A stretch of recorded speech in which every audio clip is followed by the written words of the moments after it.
C'est une étape symbolique qui a eu lieu cette semaine derrière les portes du hangar où l'IMOCA de Yann Eliès est en chantier. Après des mois de travaux, il est temps pour le bateau de faire peau neuve. Soigneusement équipé de masques et de combinaisons, les peintres sont entrés en action pour parer coque et pont de leurs nouvelles couleurs. On s'approprie définitivement le bateau en lui effaçant les dernières traces de l'ancien propriétaire et maintenant on va lui mettre les couleurs Keguiner. Et effectivement c'est sympa parce que c'est les nouvelles couleurs du bateau. Arrivés tôt dans la matinée, Guillaume et Manu ont pris soin de se protéger avant de préparer leur matériel, le tout selon une recette bien précise dont ils ont le secret.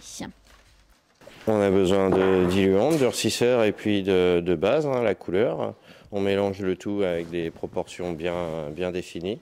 Et puis c'est bon. Mais le gros du boulot, c'est surtout la préparation avant la peinture, tout ce qui était fait avant, le ponçage du bateau, le nettoyage, le masquage. Là, on est en train de vérifier notre masquage avant d'effectuer la seconde couche sur le pont.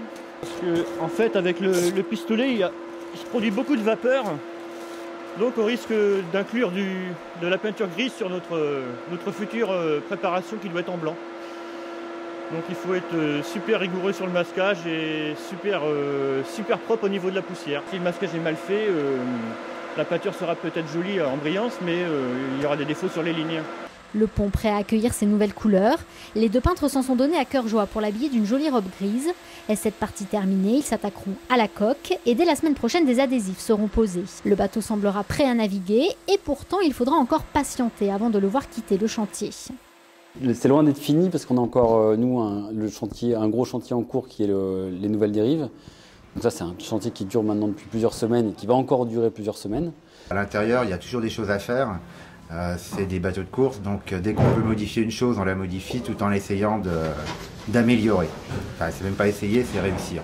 Le skipper, lui, ce qu'il veut, c'est un bateau qui est à l'eau, ce qui est logique. Il faut, la meilleure façon de gagner, c'est de s'entraîner, c'est pas de rester en chantier. Patience donc, car c'est au mois de juin que le bateau devrait retrouver son élément naturel.